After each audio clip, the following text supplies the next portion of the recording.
Hello everyone, hope you're doing well. Today we are in War Thunder having a look at one of the new Battle Pass vehicles which is being released in the good old Her Majesty's Hussar Battle Pass. This one is the S-701.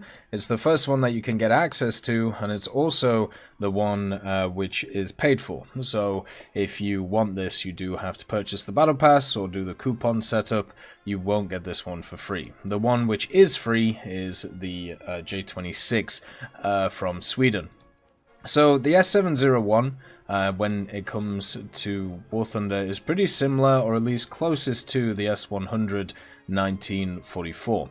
They are different classes, which is why they are named differently, but the general layout is the same. I would say, even though they're the same BR though, the S-701 is better than the standard S-100 because of the armament differences. So the S7 has access to a 30mm Mk103 on the front, which is the same as the S100, but on the back is where it changes. Where the S100 has a quad 20mm, this one instead has a 37mm flak gun. So depending on who you ask, the 20mm would be better than the 37, because the quad 20 will be able to put out more damage than one 37mm gun, but for me, one of the big things about the 37mm is it can deal with targets pretty rapidly at longer ranges than the 20mm. So this means that if somebody is out of your range using 40mm guns, for example,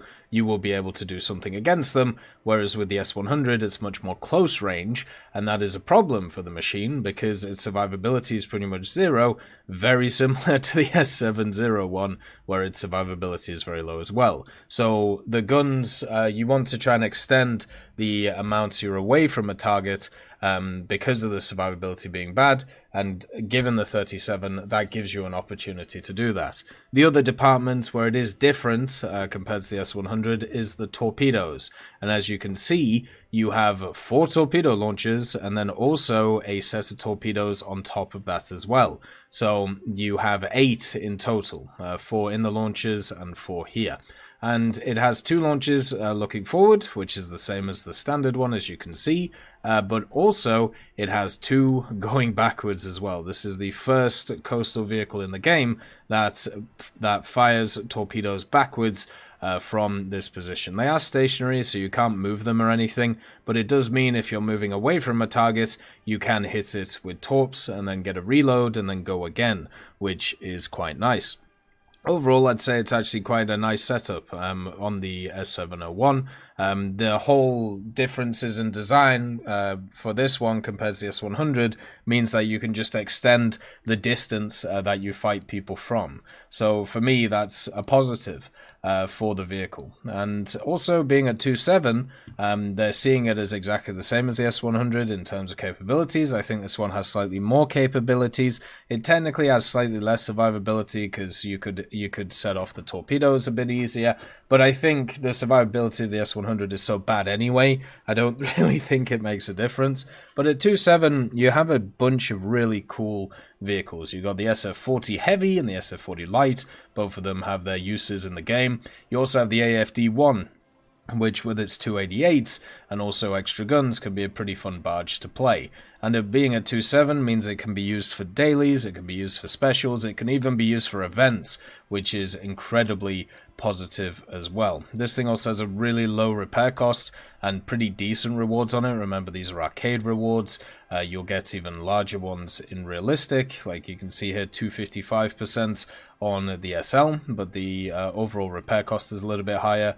But generally, I would say that's pretty good. For aircraft as well, you have a ton of them that you can bring in at 2.7. You know, the Emil, the Bf-109E3, which is pretty decent, the Ju-288, even stuff like the Ju-87s with the big old bombs and stuff like the Ju-88s. There's a bunch of different ones that you can bring in to have a bit of fun with. So overall, this thing fits in the lineup really well, and also at the same time will be pretty useful for, you know, what it does. It does get a few other things. Remember, it's a premium, so you get everything here, fully modified to start with. It gets the artillery support, which is nice. Also the torpedo mode, so the G7A, sorry, can be more useful at range against stuff like destroyers and many other things.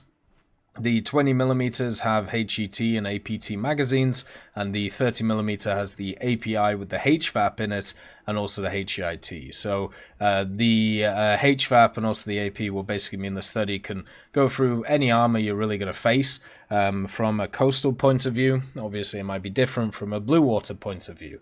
That's something to, think about. It would be nice if this vehicle for the 37mm had access to different rounds or different magazines, but unfortunately it doesn't, and that is a bit of a setback in my opinion for the vehicle itself. So what you're getting from this is a similar experience to what you've seen before, just a little bit more capabilities in my opinion. The primary armament is actually linked to the 30mm at the front and also the 37 at the back, so you can control both and shoot at targets, meaning that your broadside is a lot better than just the 20mm.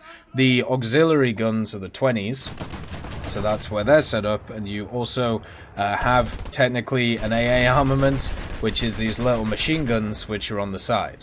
So you do have these little guns here that you can use, but they're really not going to do too much, right? So it does technically have like the 3 sets of guns on it, but nothing to write home about on basically 2 of them.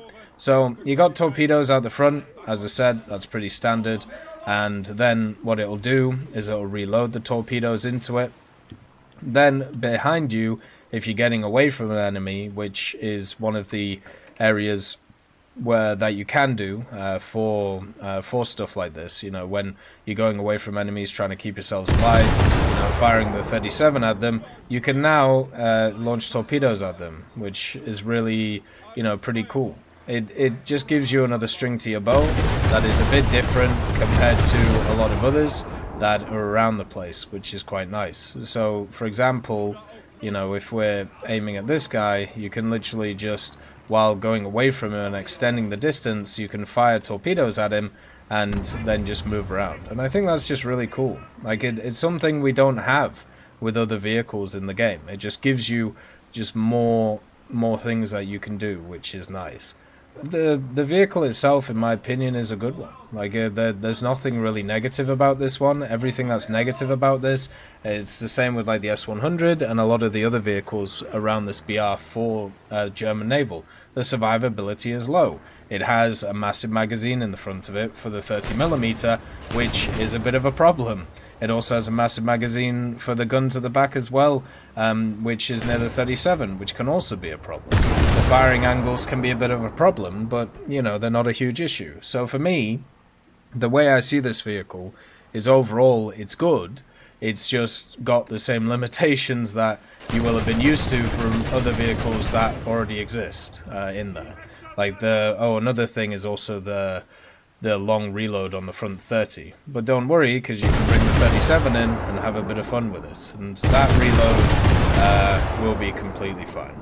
Overall, I'm happy with this vehicle. I think it fits the game very well, and will be a nice addition for when I want to do either Battle Pass challenges or grind out Naval for the events that happen in the summer and the winter. As always, I hope you have a wonderful day, and I'll see you next time. I'd just like to thank Millie Draper, Juan the Panda, Nick R. Kupila, Carrion Crow, Gus Irenicus, Pyman, Merciless Reaper, Orange Tail, Teddy, Daniel Stanton, Moxie B. Young, Peter Grayling, Jerry Provolt, Bareen, Alan Hacker, Sem Arslan, Uncle Bean, Derek R., and Lafouche for supporting the channel.